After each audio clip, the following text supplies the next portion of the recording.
Bueno, mi nombre es Marcela Basterra, como está ahí anotado, y siempre doy mi mail por cualquier cosa, pero por los PowerPoint, pero se los voy a dejar acá a Iván de Rubinsal para que quede acá también en Fundesi, por si tenemos que apurarnos un poco a los efectos que a las 6 siguen con la doctora Geli, puedan tener todo el tema y todo el contenido y les sirva a ustedes para ello. ¿Qué vamos a hacer? Porque en realidad, cuando decidimos qué temas abarcar, tenemos que ir tratando algunos temas porque todos estamos aprendiendo sobre el nuevo Código Civil. ¿Y por qué estamos los constitucionalistas dando el Código Civil? Sería la pregunta. Y entonces yo siempre me gusta, que recomiendo el libro de Hart, tan importante, La validez del derecho, cuando Hart dice y explica que en una sociedad hay reglas primarias y reglas secundarias. Las reglas primarias o normas de cambio es cuando en un sistema jurídico se cambia totalmente, se da un giro copernicano, se cambia absolutamente el sistema de normas de ese estado, digamos, ¿no? Y las normas secundarias o las normas de adjudicación son aquellas que coadyuvan al cumplimiento de las normas primarias, léase las leyes reglamentarias. Bueno, no hay dudas, esto no solamente lo digo yo, varios autores, que en la República Argentina en el año 94 se dio un giro copernicano, se cambiaron las normas primarias, las reglas de juego. A partir de ese año, entonces, en el año 94, nosotros tenemos el bloque de constitucionalidad federal, que está integrado, ¿qué tal?, por la Constitución Nacional más los artículos, digamos, por los tratados internacionales del artículo 75, inciso 22, sobre derechos humanos, que en su momento eran 11 y ahora son 13. Esto hace entonces que la regla de validez de nuestro sistema jurídico y al que tiene que atenerse todo el resto de la normativa, ahora el nuevo Código Civil también, está dado por ese bloque de constitucionalidad federal. Como si esto fuera poco, y con muy buen criterio en este aspecto, si nosotros vemos el nuevo Código Civil, no sé si ya vieron las fuentes en algún momento, pero no puedo dejar de decirlo porque esto es constitucional puro, y ahí es cuando viene el trabajo nuestro de decir, bueno, esto dice la Constitución en este tema y esto dice el Código Civil, que es el trabajo que estamos tratando de hacerlo con los colegas. El artículo 1 dice fuentes. Los casos que este código rigen deben ser resueltos según las leyes que resulten aplicables. La interpretación debe ser conforme con la Constitución Nacional y los tratados en los que la República sea parte. A tal fin, se tendrá en cuenta la jurisprudencia en consonancia con las circunstancias del caso. Y en los tratados, en los códigos civiles comentados que ya han salido, lo han dicho con muy buen criterio, que cuando dice la jurisprudencia que se tiene en cuenta, ¿cuál va a ser?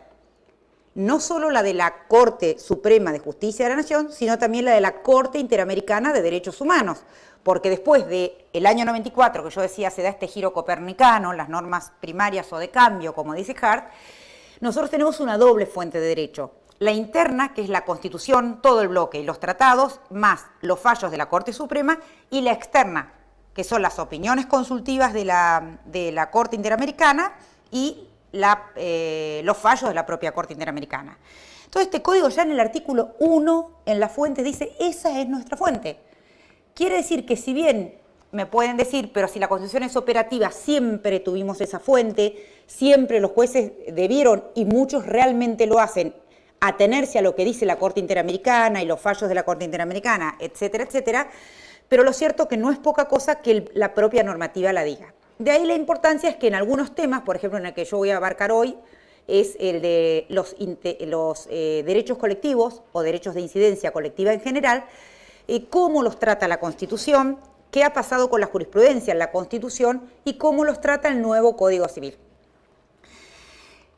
O cómo son tomados, que bueno, de eso todavía no tenemos jurisprudencia, como decía... Yo decía siempre, como dice Serrat, y una vez un profesor español me corrigió y me dijo, no, doctora, como dice Machado, y es verdad, caminante no hay camino, se hace camino al andar, así que bueno, uno siempre aprende algo. Y creo esto me refiero a la jurisprudencia, también vamos a tener que esperar unos cuantos años porque a partir de lo que yo recientemente mencionaba, creo que en la jurisprudencia del Código Civil se va a dar también un giro copernicano en los próximos años. Bueno, Antes de hablar de los bienes colectivos, y insisto, para los que llegaron recién, ¿ven bien? ¿Ven claro las...? Bueno. Nosotros vamos a dejar el PowerPoint, decía, para los que llegaron recién. Antes de hablar de los bienes colectivos, a mí me parece muy importante hablar de la estructura de los bienes colectivos para que podamos saber qué impacto y qué significa los bienes colectivos, porque normalmente hablamos de bienes colectivos, de derechos colectivos, y decimos son derechos de grupos de personas. No es tan así, es decir, hay algunas cuestiones más en detalle, que normalmente es, en realidad la primera de las clasificaciones que llega a la Argentina llega a través de leer a Robert Alexi, que él tiene dos clases, no está acá esto, ahora pasamos al PowerPoint, dos clases de bienes colectivos. Él dice, hay bienes colectivos universales y bienes colectivos grupales. Los universales son los indivisibles, es decir, tienen la doble característica de ser no distributivos y no excluyentes. Entonces, también dice que es mucho más fácil dar ejemplos de bienes colectivos que definir a los bienes colectivos. La definición viene sola tomando los 4 elementos. Pero, ¿cuáles son los bienes colectivos universales? Por ejemplo, el derecho al medio ambiente. ¿Por qué son indivisibles? ¿Por qué son no distributivos? Porque todos somos titulares de derecho al medio ambiente sano, pero ¿alguien sabe qué porción de medio ambiente le corresponde aquí o en cualquier lugar del mundo? No, no lo sabemos. Y no excluyentes quiere decir que yo sea titular del derecho al patrimonio cultural de la humanidad no los excluye a ustedes ser en la misma medida y en la misma proporción titulares del patrimonio cultural de la humanidad. Entonces, un abogado del diablo me puede decir, bueno, pero yo también soy titular de un derecho de propiedad y, ¿cómo es tu nombre? José. Y José también es titular de derecho de propiedad. Sí, pero yo puedo ser titular de una propiedad determinada, cita en tal X lugar y José de otra. Esa es la diferencia. Entonces, acá son no distributivos y no excluyentes, los bienes colectivos universales. Y los bienes colectivos grupales son los que se insertan juntamente con los universales en todo el movimiento constitucional que se da en América Latina a partir de la década del 80, que empieza con la Constitución del 88 en Brasil, con la Constitución del 91 en Colombia, la del 92 en Paraguay, la del 93 en Perú y la del 94 se toma en Argentina. Y estos bienes colectivos grupales son los que después vamos a ver bien tranquilos, ALABI, cuando la Corte habla de agregación de subjetividades jurídicas y fácticas idénticas. Esto es que sí son divisibles, el típico caso es el de usuarios y consumidores. Son divisibles, ¿sí? Pero, ¿por qué están protegidos como bienes de grupo, como bienes jurídicos de grupo? Porque el reclamo de una persona jamás tendría la misma entidad que el reclamo del grupo de personas. Decimos de usuarios y consumidores, pero esto ha tenido un gran impacto en las llamadas class actions, que después cuando veamos ALABI vamos a ver si hay o no class actions en Argentina, o acciones de clases. Por ejemplo, en los Estados Unidos, el primer caso fue el caso Brown versus Board of Education, que fue cuando la primer chica de raza negra en el año 54 hace una acción de clases y da vuelta a un fallo que es Places versus Ferguson. ¿Se acuerda? Iguales pero separados, que tenían que tener transporte de negros y de blancos, no sé, entretenimiento, cines de ciudadanos de raza negra y ciudadanos blancos, etcétera, etcétera. Bueno, lo que ella hace un planteo de una acción de clase dice, en el inconsciente colectivo sabemos que quienes somos discriminados somos los ciudadanos de raza negra. Por lo tanto, nosotros abogamos por la integración racial. La Corte le hace lugar para ella y para todos los de su clase, o sea, para todos los ciudadanos de raza negra. Esto pasó después de la década del 80 con las empresas que fabricaban y vendían siliconas en los Estados Unidos y ni que hablar con las tabacaleras. Estas acciones de grupos de personas, aunque el daño fuera determinable, tuvieron mucho éxito. Esto hace que entonces que en Iberoamérica se empieza a tomar los derechos de grupos de personas para ser especialmente protegidos. Entonces, ahora sí, yendo acá al PowerPoint, nos quedan los 4 elementos que forman los bienes colectivos. Primero tiene que haber una titularidad, que es la pluralidad de sujetos que disfrutan un bien o susceptible de hacerlo. Cuando yo pongo SAP es sujeto activo plural. Todos o disfrutamos del bien o tenemos la potencialidad de hacerlo. Después vemos si lo hacemos o no. Después, el bien colectivo, el primer grupo, que son los insusceptibles de apropiación individual, son los que Robert Alexis se refiere a los bienes colectivos indivisibles, ¿sí? Como el acceso a la información pública. Todos podemos pedir acceso a la información pública, la declaración jurada de los senadores, de los diputados, de declaraciones juradas de presidentes, jefes de gobierno, gobernadores, de quien quisiéramos, del norte, del sur, del este, del oeste. Y que uno pida ese acceso a la información pública no los excluye a todos y cada uno de nosotros de pedirla, porque todos es un derecho de tipo colectivo, está en cabeza de todos y cada uno de nosotros y no sabemos en qué porción nos corresponde. De ahí que la regla máxima en derecho de la información, que es el otro punto que pretendo desarrollar después, la regla máxima es que la regla general, digamos, es el acceso. Todo lo que se debe informar debe estar en Internet. Cuando digo Estado es Estado, no gobierno, me refiero a Estado nacional, provincia, ciudad autónoma, todos los niveles de descentralización. Y lo que le corresponda a todos los poderes, legislativo, ejecutivo y judicial. Por supuesto, el acceso a la información siempre con los límites que tiene que tener o que debe tener por las reservas, ¿sí?, establecidas por ley, o reservas también en el Poder Judicial. Si hay secreto sumario, no se puede acceder a ese expediente, pero tiene que haber un secreto sumario y establecido por ley, no porque arbitrariamente un juez o un secretario decía, le doy o no el expediente. Lo mismo cuando se pide a un funcionario público acceso a la información, tiene que estar fundado en una ley, la denegación, o sea, tiene que estar prevista la ley. Entonces, estos son los bienes insusceptibles de apropiación individual. Entre los ejemplos que dimos, decíamos también el acceso a la información pública, por eso lo mencioné recién. Y el otro objeto, el otro bien colectivo, es el caso que dijimos, que después lo vamos a ver en Alavi, pero que recién decíamos, cuando hay agregaciones de subjetividades jurídicas y fácticas idénticas. Quiere decir, misma situación de hecho y misma situación de derecho, lo que pasó en el caso Alavi. Yo les cuento, por ejemplo, que cuando fue el caso del Corralito intentamos plantear amparos colectivos y nos reunimos constitucionalistas para ver si se podía hacer y no los pudimos hacer, porque era la misma situación, agregación de subjetividades jurídicas, la afectación era la misma, el decreto 214 y el otro creo que era el 1370, pero no había la misma situación de hecho, porque había depósitos en plazo fijo, moneda extranjera, moneda nacional, era imposible. Entonces tiene que haber las mismas circunstancias de hecho y de derecho, y sí se da el segundo tipo de bienes, que son los bienes colectivos grupales que mencionábamos recién. Después vamos a ver los fallos. Ahora, ¿qué obligaciones el vínculo obligacional? ¿Qué vínculo obligacional tienen frente a los bienes colectivos el Estado en cualquiera de sus ramas? Porque acá SAP es sujeto pasivo plural. Sujeto pasivo plural es el Estado, poder legislativo, ejecutivo, judicial, Estado nacional, provincial, ciudad autónoma, municipios, a quien le quepa. También pueden ser privados en la medida que corresponda, ni que hablar privados con participación estatal o concesionarias de Estado, etcétera, fundamentalmente también. Ahora, ¿cuál es el vínculo obligacional que tienen con los bienes colectivos el sujeto pasivo? Hay dos tipos de obligaciones. Una son las obligaciones de dar, de hacer o no hacer. ¿Por qué? Acá viene esto de, no sé si lo vieron con algún profesor, esto de las libertades negativas y las libertades positivas. Las libertades negativas son las que el Estado cumple con no hacer. Esto es, el Estado cumple cruzándose de brazos, por ejemplo, con el derecho a la intimidad, el Estado cumple si no cercena arbitrariamente la intimidad personal. El Estado cumple con la libertad de expresión si no entorpece arbitrariamente la libertad de expresión. No necesita hacer ninguna ley especial de libertad de expresión. Repito, Estado es cualquier Estado, en cualquiera de los niveles.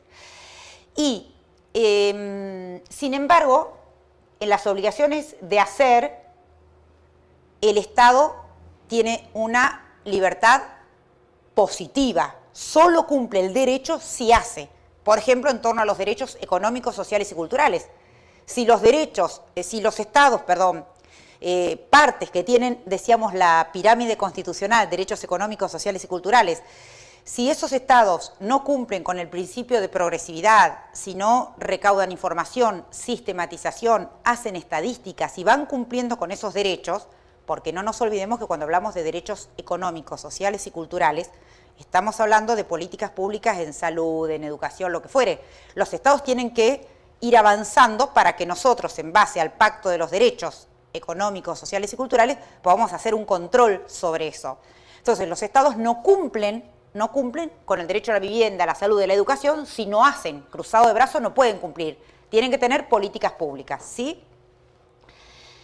Bueno, la otra manera del vínculo obligacional muchas veces es de evitar un prejuicio, es un perjuicio, perdón, me equivoqué con la letra, les pido disculpas, un perjuicio o de obtener un beneficio. O sea, se puede litigar, por ejemplo, evitar un perjuicio es en el ámbito del medio ambiente y obtener un beneficio es cuando, ahora vamos a ver, cuando lleguemos a alguno de los casos, que se dio, por ejemplo, en los casos con Edesur, en el año 2000, que fue el primer amparo colectivo que se hizo acá en la ciudad de Buenos Aires por un apagón de luz de aproximadamente 10 días y que, bueno, solamente no había que demostrar el daño, no había que probar el daño, sino el defensor del pueblo en el litigio, después nosotros solamente había que demostrar que yo era locatario o que era titular o que era dueño o que tenía un almacén o un negocio con bienes perecederos o un negocio al público, porque estaba todo tasado y estipulado. Después la persona que quería, o sea, la persona elegía o se acogía a la pretensión colectiva o se iba por lo individual. Después no podía decir, como en esta sentencia me fue mejor, voy a esta, ¿sí? Un problema que no es menor en todo esto, y esto siempre lo digo en mis clases, para mí es muy grave, que nuestro Congreso, al margen de las mayorías circunstanciales que pueda tener, desde el año 94 no ha dictado una ley de amparo, y no me explico por qué. Porque la verdad que nos sigue rigiendo la 16986, que es una ley del año 68, que en el amparo común, en la medida que no se ha derogado por el primer párrafo del artículo 43. Y todo esto que son los procesos colectivos, no tenemos una ley de procesos colectivos. Esperemos que si se sanciona el Código Procesal Civil y Comercial, sí haya una regulación de procesos colectivos, o si se hace como hay en la provincia de Tucumán o como hay en Perú, que son buenísimos, códigos de procesal constitucional, códigos procesales constitucionales. Porque ustedes se acordarán hasta hace unos años acciones constitucionales, amparo, habeas corpus y punto. Ahora tenemos habeas data, tenemos todos los procesos colectivos, todos, que se pueden expandir, las acciones declarativas de certeza, acciones declarativas de inconstitucionalidad, recursos extraordinarios, las distintas variables del recurso extraordinario. Bueno, en el caso del amparo no hay una ley que regule los procesos colectivos. Entonces, realmente queda la buena voluntad de los jueces. Y que quizá en las ciudades más grandes, con mayor acceso a todo, los jueces en general tienen una actitud bastante aperturista. La ciudad de Buenos Aires también tiene una ciudad muy aperturista. No me refiero solo a la jurisdicción de la ciudad, sino a los jueces de aquí, a los jueces de unas cuantas provincias. Pero hay otras provincias en las cuales realmente no tienen la misma postura todo el tiempo aperturista en relación a los temas y a la legitimación. Entonces, es bastante preocupante que no haya ley de procesos colectivos, salvo que en algunas provincias o ciudades autónomas tienen la ley local, pero qué bueno sería que hubiera una ley nacional con presupuestos mínimos, ¿no? Bueno, entonces, si alguno tiene una duda, por favor levante la mano y vuelvo a aclarar, porque yo hablo rápido, ¿me siguieron hasta acá? Bueno, entonces, entendemos cómo es la estructura de los bienes colectivos, perfecto. Bueno, entonces, con base en esa estructura, decimos el artículo 43 de la Constitución, segundo párrafo, que fue lo que posteriormente es tomado por más o menos, ahora vamos a ver cómo, por el Código Civil. Dice, podrán interponer esta acción contra cualquier forma de discriminación y en lo relativo a los derechos que protegen al ambiente, competencia, usuarios y consumidores, y derechos de incidencia colectiva en general. Esto está muy bien porque es una fórmula abierta, como después toma el Código Civil, que la vamos a ver, porque ¿qué quiere decir? Que es meramente enunciativo, solamente se enuncian algunos derechos para no dejar afuera otros derechos. Es una buena ingeniería normativa, por así decirlo. Y sí,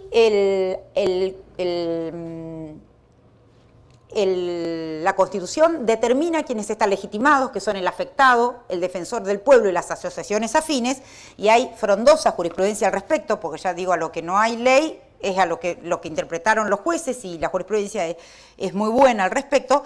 Sin embargo, en el nuevo Código Civil ese artículo se sacó porque iba a estar en el 1745, cuando se refería a los daños de incidencia colectiva en general. En el anteproyecto hablaba de quienes podían interponer una acción por daños a los derechos colectivos y se refería al afectado, al defensor del pueblo, a las organizaciones no gubernamentales, o sea, igual que acá, y agregaba al Estado Nacional, los estados provinciales, la Ciudad Autónoma de Buenos Aires y los estados municipales, en caso de daño, ¿no? El Ministerio Público Fiscal y la Defensa. Ese artículo fue sacado, ¿sí? Con lo cual la legitimación ahora depende un poco del Código Procesal o también de la jurisprudencia en algún punto. Bueno, ahora vamos con el Código Civil, pero antes que eso quiero decir por qué se eligió estos temas, porque después vamos a ver con el Código Civil que también se toma en cuenta el ambiente, la competencia, usuarios y consumidores. ¿Fue caprichoso esto o con qué tiene que ver que se tomó en cuenta esto?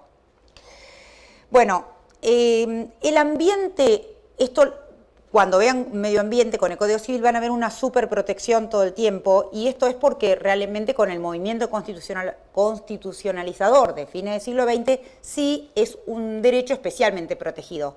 Y la verdad que si al principio algunos pensaban que podía ser exagerado, realmente no lo es, porque estamos viendo cada día cosas más raras por afectación de daño ambiental, algo que décadas atrás era absolutamente imprevisible lo que está pasando en el ambiente y cómo está afectando a nuestro planeta todas las cuestiones ambientales. Bueno, ¿por qué elige discriminación? ¿Por qué se elige la discriminación para ponerlo como uno de los bienes? O sea, los ejemplos no son casuales y porque les pareció más lindo o más feo, sino porque tiene que ver con la postura que el constituyente, y esto es seguido por la línea del Código Civil, es que hay un nuevo concepto de igualdad a partir del año 1994.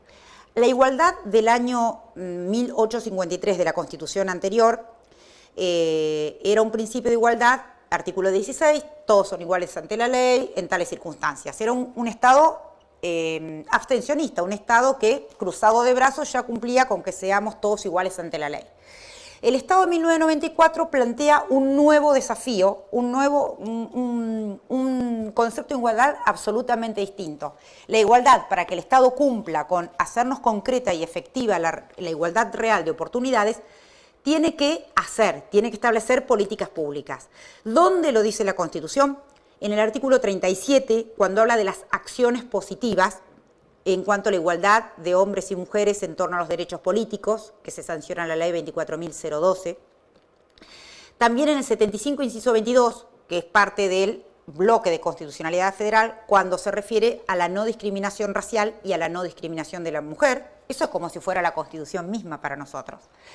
Y en el 75, inciso 23, cuando habla de las acciones positivas, que el Congreso, el 75, el Congreso debe sancionar medidas de acciones positivas de protección de los niños, y se sancionó la ley del adolescente, niño, niña, es la 26061 creo, protección de las personas con discapacidad, que hay leyes tanto nacionales como locales de personas con discapacidad, niños, bueno, dije niños, discapacitados, ancianos y las mujeres.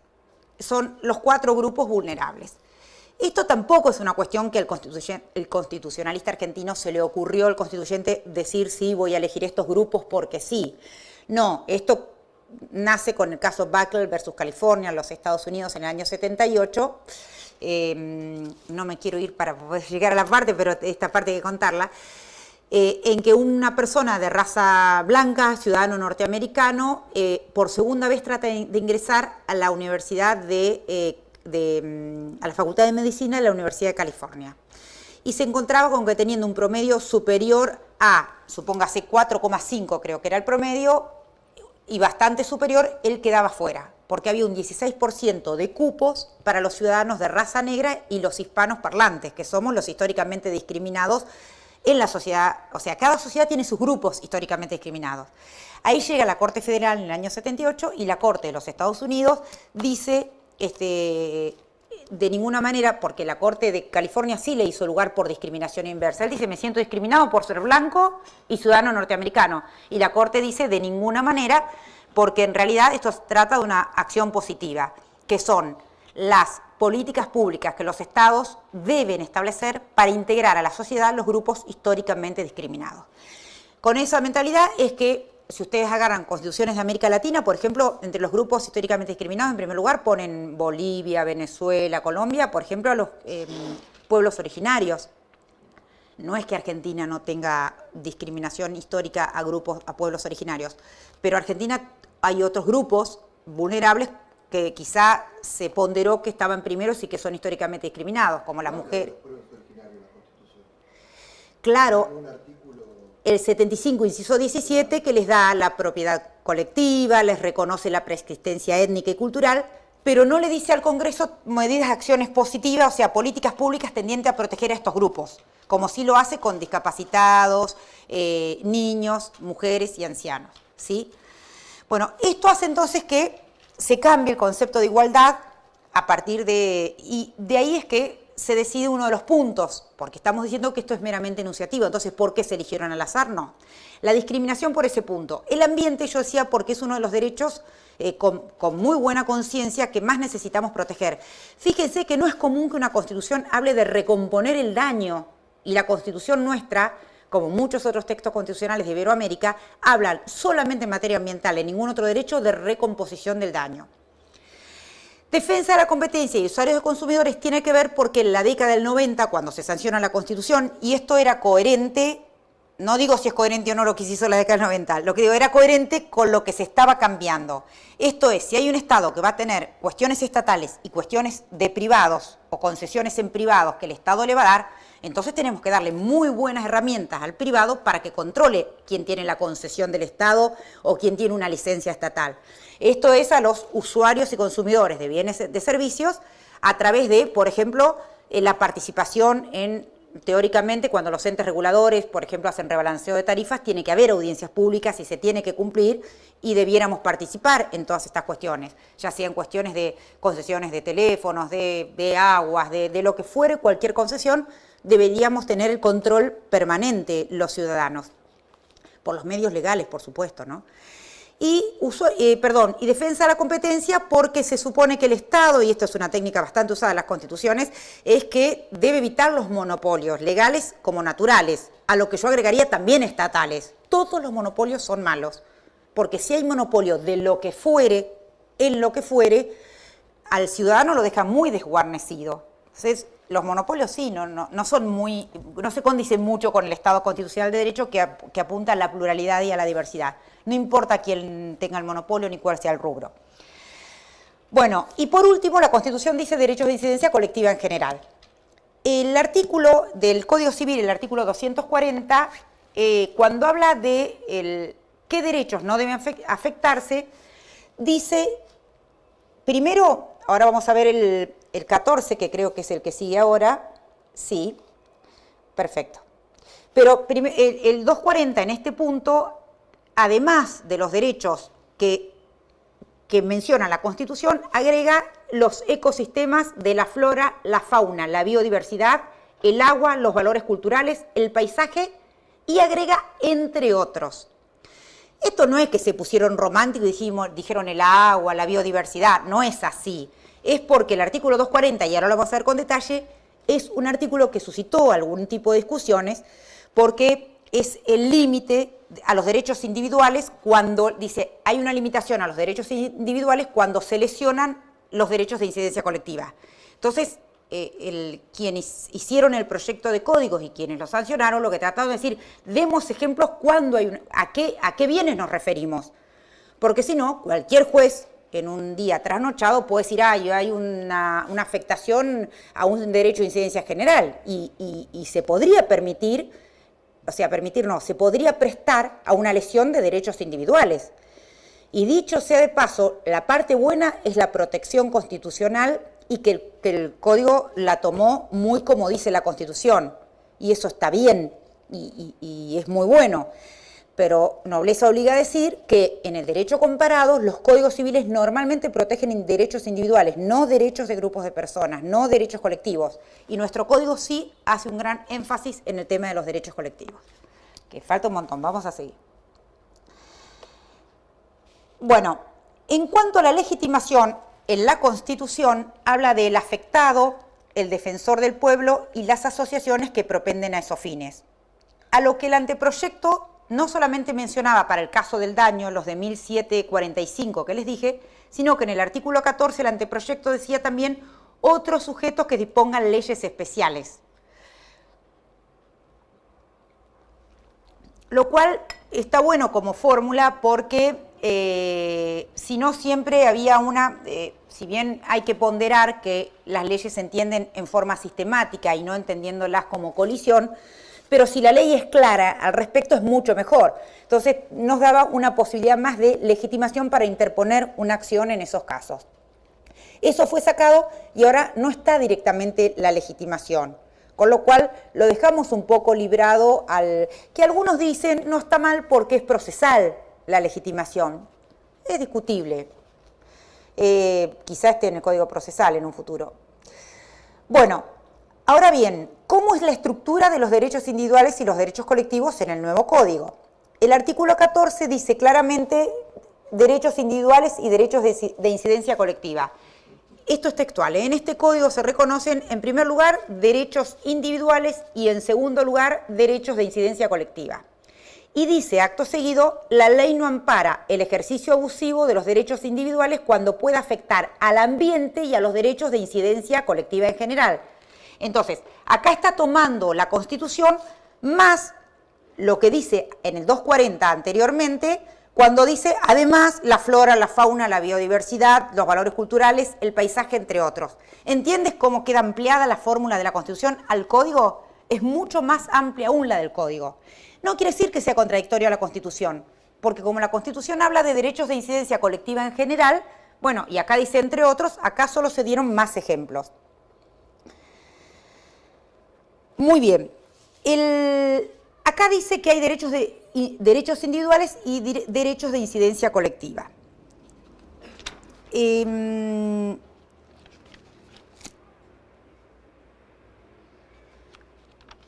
A mí me interesa en el artículo 14, algo que me parece muy importante, es que cuando dice el artículo 14 que la ley no ampara el ejercicio abusivo de los derechos, el ejercicio abusivo del derecho debe entenderse en forma concomitante con el artículo 10, que no es más ni menos que el abuso de derecho que tenemos ahora, pero ¿por qué está en el artículo 10 en el nuevo Código?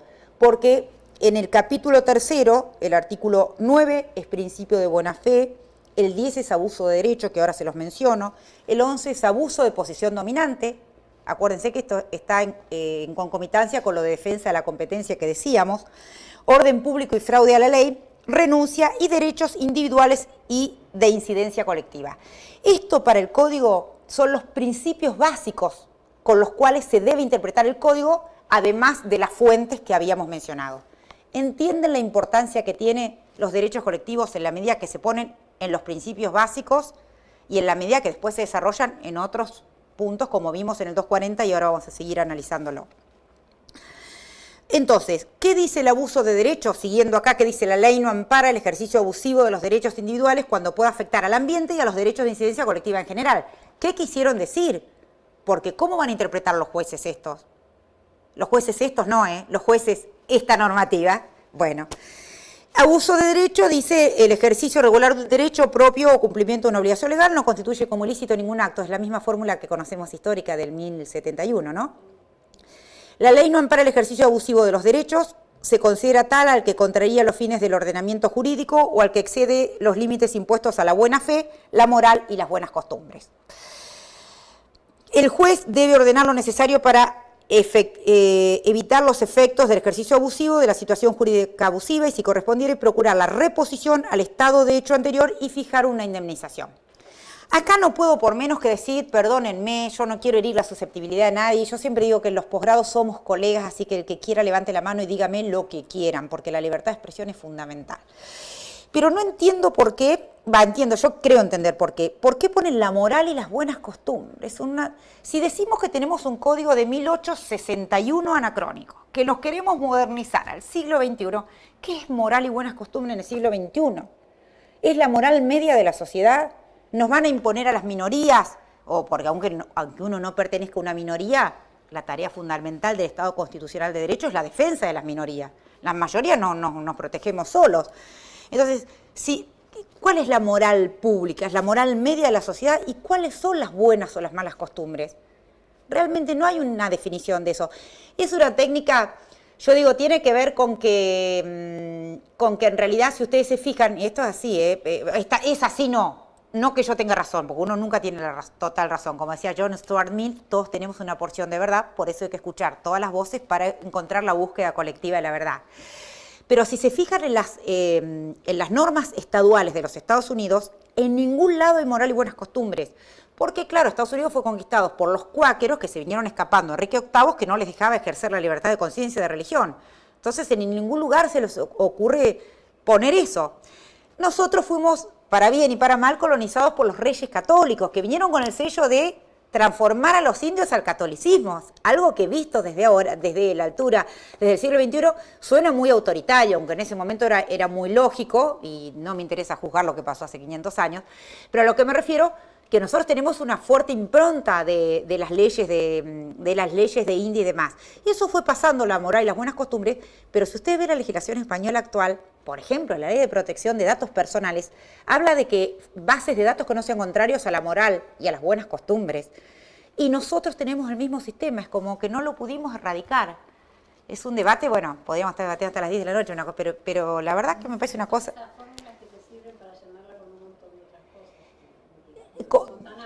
Pero ¿cómo es tu nombre? Pero ¿sabés cuál es el problema, Marisa? Que si tenemos, repito, jueces, aparte de aperturistas, razonables, porque aparte por excesivo aperturista puede ser irrazonable. Si tenemos jueces razonables, probos, que se atienen a la ley de acuerdo a su leal saber entender, que pueden equivocarse o no, porque son seres humanos, es una cosa.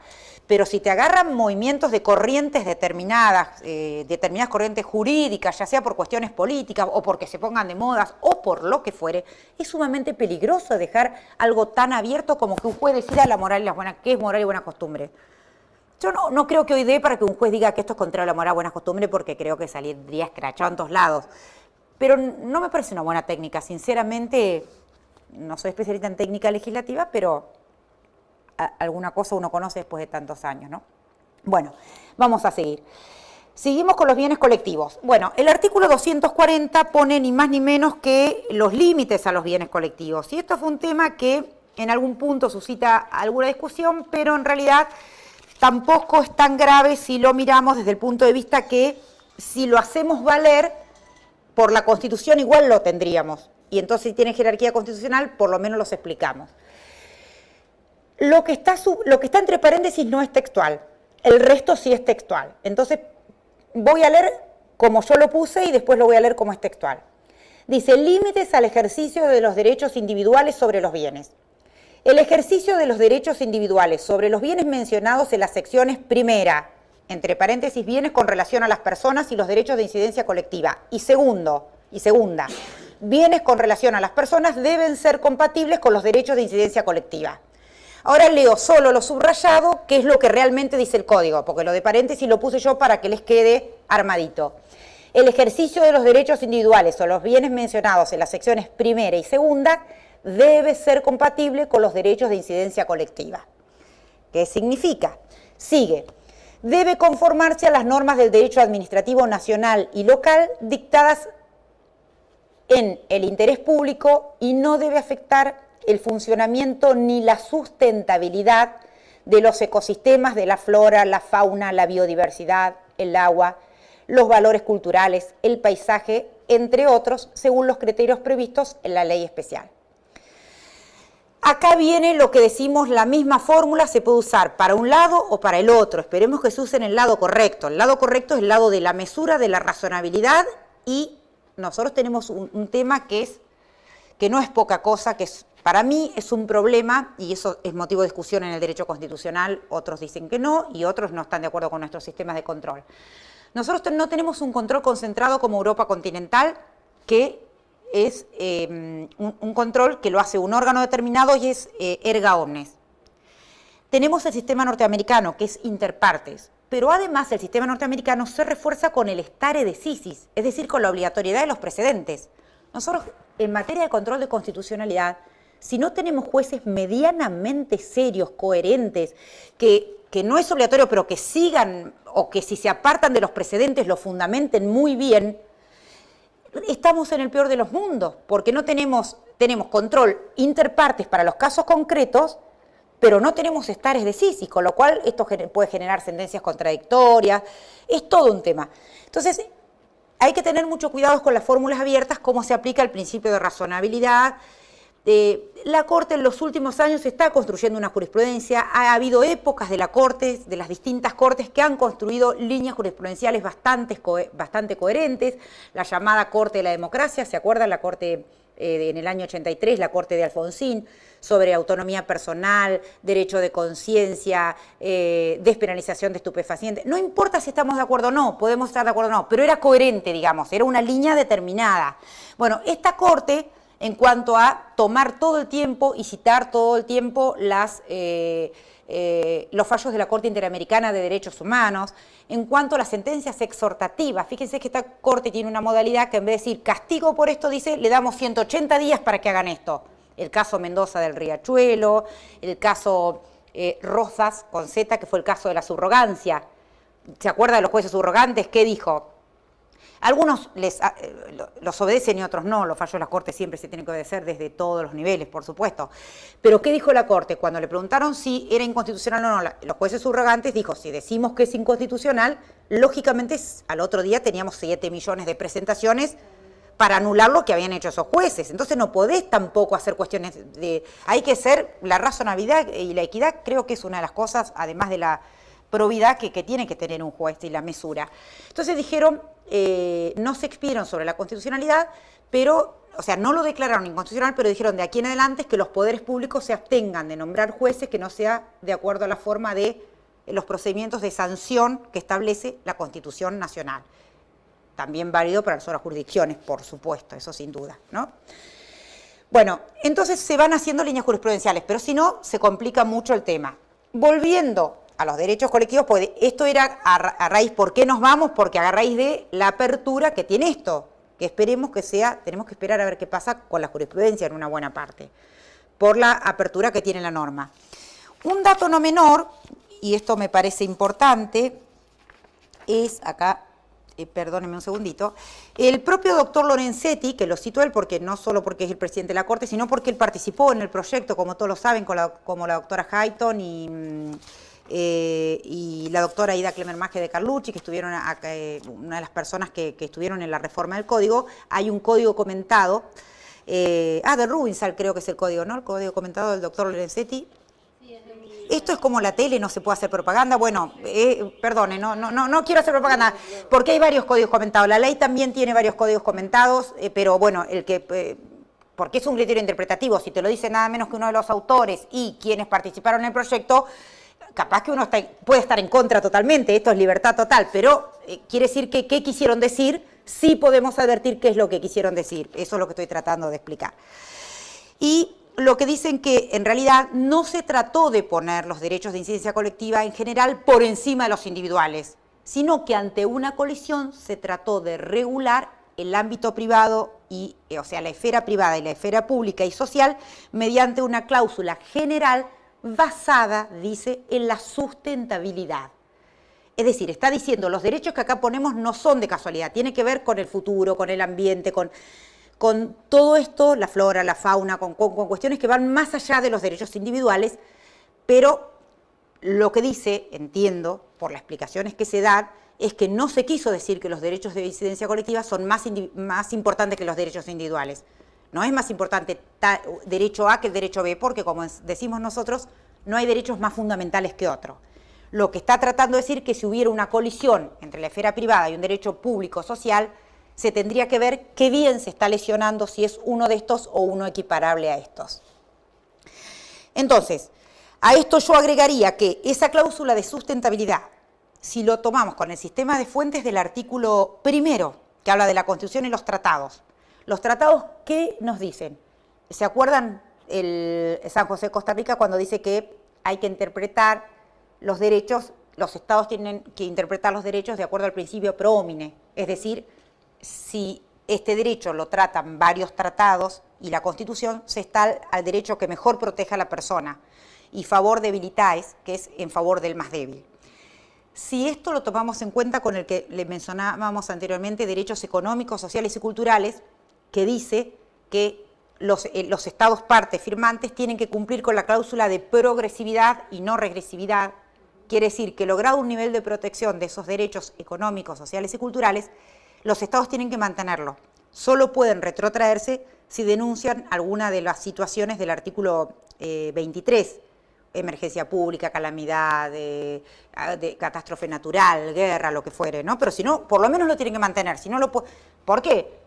La Corte Interamericana, perdón, el sistema interamericano no es tonto en esto, o sea, conoce bien los límites de los estados latinoamericanos, lamentablemente, que en más o menos todos tenemos índices de pobreza bastante altos, lamentablemente.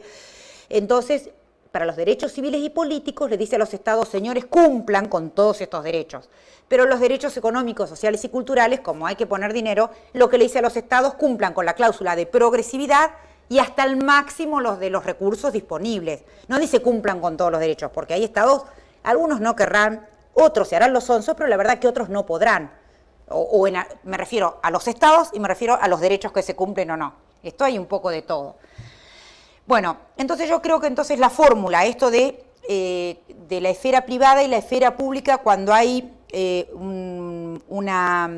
una colisión de acuerdo al principio de sustentabilidad, más el principio del sistema de fuentes, más el pro homine, más esto que mencionábamos recién de la no regresividad, va a dar una idea fuerza que a mí, humilde entender, esto sí, no lo saqué de nadie, soy constitucionalista, así que, pero para mí eso va a ser la fuente de mucha, de toda la jurisprudencia que en estos temas, por ejemplo en materia de bienes colectivos, sin duda va a dar vuelta la jurisprudencia de los próximos 10 años, estaremos dando esos casos en las clases. Bueno, a raíz de esto, Morelos y Stiglitz, ellos dicen, bueno, a partir de este código entonces hay 3 tipos de derechos. Dicen, los que tutelan la integridad física y moral del individuo, no voy a criticar tan importante, la tutela física del individuo, los que garantizan la libertad de actuación, o sea, la plena libertad, porque si un código civil no nos asegura la libertad, estamos muy mal, y los que promueven la ordenación justa, dice, de las relaciones sociales en una cuestión integral. Es decir, que en algún punto está diciendo, ellos lo dicen como algo bueno, ¿no es cierto?, el hecho de que esta fórmula es una fórmula que toma la cuestión social porque en algún punto también dice, parece ser que los estados no han podido hacer frente a algunos bienes colectivos generales, como por ejemplo el caso del medio ambiente dan ellos, no se refieren a ninguna cuestión que tenga que ver con política, ni mucho menos el caso del medio ambiente. Una cosa que fue muy criticada, que se sacó, yo lo lamento mucho, era el artículo 241, que era el derecho fundamental al agua potable. Miren qué cosa sencilla, ¿se acuerdan? Decían derecho al agua, y muchos decían, mirá la pavada que se fijan, que, bueno, como estamos filmando, pero a veces me gusta para que no se me duerma. Qué sé yo, mi marido, típico abogado litigante, me dice, bueno, pero el derecho al agua potable, vos porque sos constitucionalista. Le digo, ¿cómo que yo porque soy constitucionalista? Es fundamental el derecho al agua potable, pero debe estar los pactos. No, así no están los pactos. Claro que si uno hace una acción porque no hay agua potable, lo más probable es que un juez sensato digan, le dé a un estado, le dé 180 días o los que necesite, pero señores, informen y pónganle agua potable. Pero lo cierto es que no es un dato menor en América Latina, con los problemas que hay de pobreza, que el derecho fundamental al agua potable, y decía nada más que todos los habitantes tienen garantizado el acceso al agua potable para fines vitales, nada más que eso. Pero fue lamentablemente quitado. Pero está en el 240. Habla del agua. Sí, a la biodiversidad, al agua, pero en la medida, mira, dice, sí, si querés buscarle la vuelta, mira, dice que los bienes individuales valen en la medida que no se contrapongan a los de incidencia colectiva. Deben conformarse a las normas de derecho administrativo nacional y local dictadas en interés público y no debe afectar el funcionamiento ni la sustentabilidad del agua, los valores culturales, el paisaje. Pero el otro decía derecho fundamental al agua potable. Es casi como una manda constitucional lo que tenía. A mí me gusta, pero bueno, yo soy constitucionalista, no puedo evitar que me gusten este tipo de mandas tan fuertes, pero no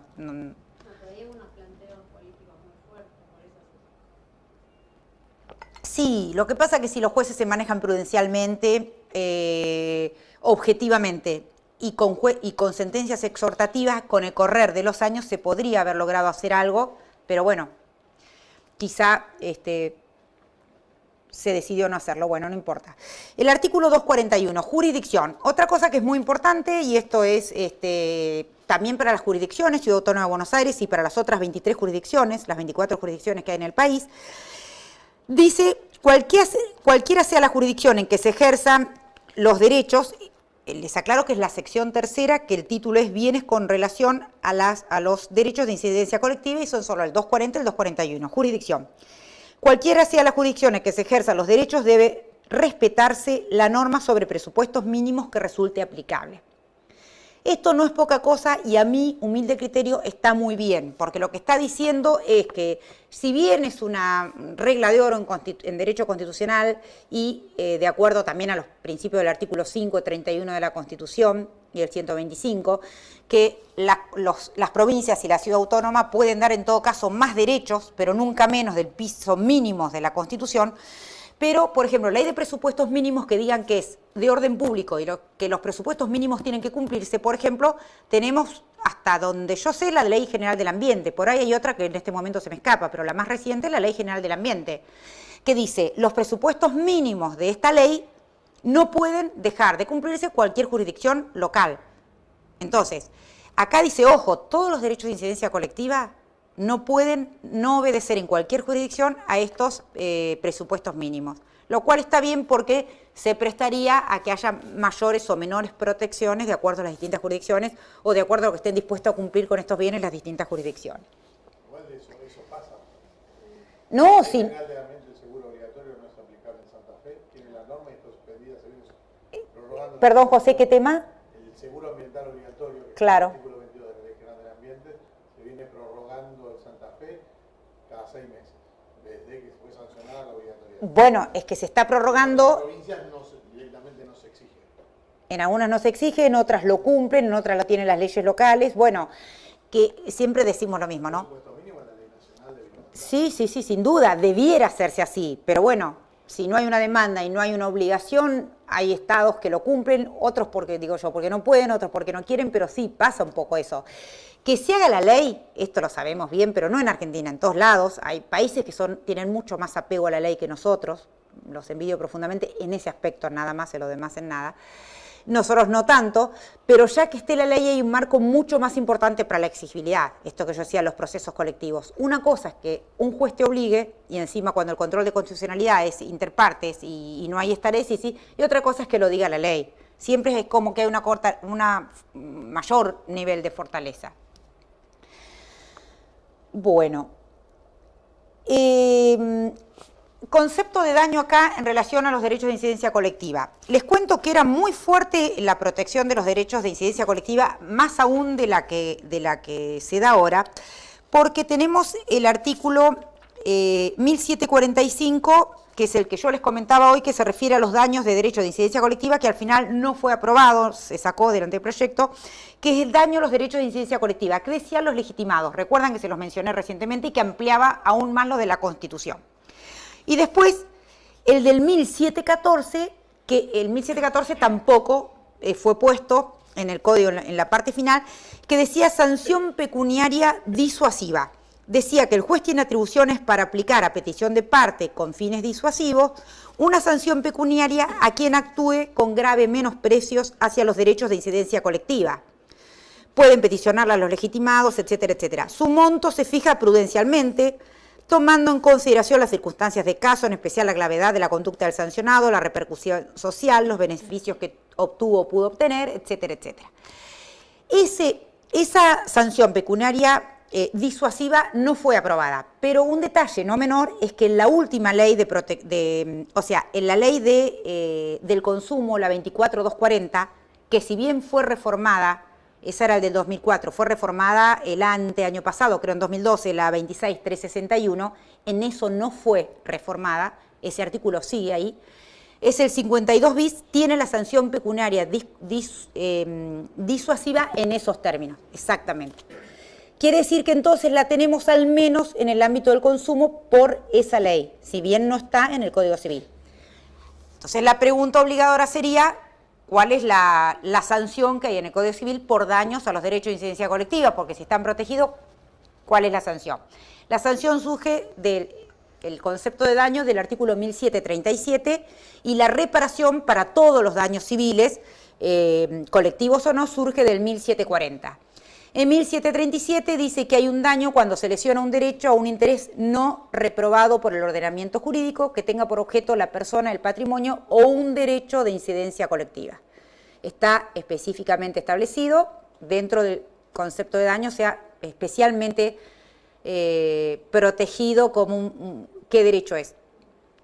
Y el 1740 que habla la reparación plena y dice, si bien no nombra acá al derecho de incidencia colectiva, pero está en el mismo capítulo y ya primero dice el concepto de daño, con lo cual vale plenamente para los derechos de incidencia colectiva. La reparación del daño debe ser plena, consiste en la restitución de la situación del damnificado al estado anterior al hecho dañoso, sea por el pago en dinero o en especie. La víctima puede optar por el reintegro específico, excepto que sea parcial o totalmente imposible, excesivamente oneroso o abusivo, en cuyo caso se debe fijar en dinero.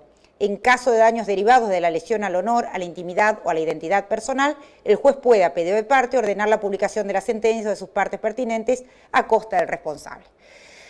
Esto, entonces, es lo que hay en cuanto a la reparación del daño, a la descripción. O sea, tenemos la descripción de los bienes individuales y colectivos en el 14, la interpretación de acuerdo a que no debe ejercerse en forma abusiva de acuerdo al artículo 10, que se interpreta de acuerdo a los principios fundamentales que mencionábamos, buena fe, etcétera, etcétera. El artículo 240 nos dice cuáles son los límites y el 241 la jurisdicción, hasta ahí todo bien, y el 1737 y 1740 nos dice el tema de la reparación del daño. Para mí, 2 puntos, en mi humilde opinión, y si alguno quiere hacer una reflexión, la escucho atentamente.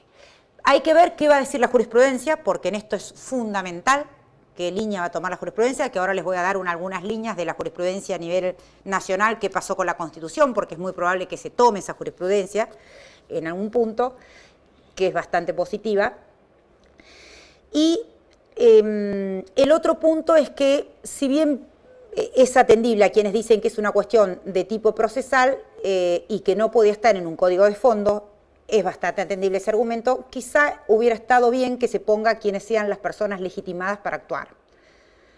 Porque si no, la legitimación es que como que no tiene un coto determinado. Pero bueno, el contraargumento eso puede estar en el código procesal y se ensamblan unos con los otros. Mientras no sean contradictorios, está bien igual. Pero el problema, repito, es que como no tenemos una ley de procesos colectivos, la verdad que seguimos al libre albedrío de lo que dicen los jueces.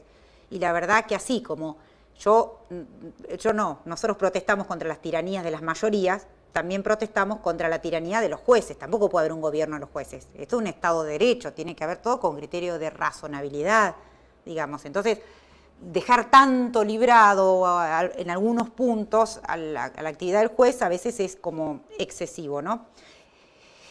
En definitiva, yo diría que es positivo esto. Hay que esperar un poco a ver qué nos va a decir la jurisprudencia. Pero en la Ley General del Ambiente tiene la legitimación en el artículo 31. En el artículo 30. Y tiene un amparo que algunos dijeron que era una acción popular, porque la Ley General del Ambiente dice que el amparo... puede ser acción de clase. No lo dicen esas palabras, pero tenés razón en cuanto que dice que ¿quién puede iniciar la acción de amparo? Dice el artículo 30, lo puede iniciar el afectado, las organizaciones no gubernamentales, como dice acá, o asociaciones que propendan esos fines, el defensor del pueblo. El afectado directo, que es otro afectado, que el afectado del segundo párrafo, y los municipios, la nación y las distintas jurisdicciones, la provincia o ciudad autónoma o lo que fuere. Yo la verdad que las primeras que la leí 2 veces porque dije, acá hay un error. No, no es así, porque puede ser a veces quien contamina es una empresa estatal, a veces quien contamina es una empresa, un privado, como en el caso Schroeder, que es uno de los casos que tenemos en jurisprudencia. Esto hizo decir a algunos autores a entender, por ejemplo, el doctor López Alfonsín, que él entendió que en torno al ambiente, por el artículo 30, en amparo, había una acción popular. Lo dijo con todas las letras, como Eduardo Jiménez, profesor titular de la Universidad de Mar del Plata. Aunque no tenga un daño puntual o específico, puede pedir un amparo. Totalmente. De todo. Exactamente. Pero hay otra parte de la doctrina que dice no. En cuanto estén enumerados los legitimados, automáticamente no hay acción popular. Porque en los países donde hay acción popular, como Costa Rica, como Colombia, dice cualquiera del pueblo y no hay enumeración de legitimación. Esa es la diferencia. Pero bueno, ahora vamos con cómo se ha interpretado la jurisprudencia. Se los voy a contar rápidamente, así pasamos así les puedo contar un poquito de derecho a la información, si bien como les va a quedar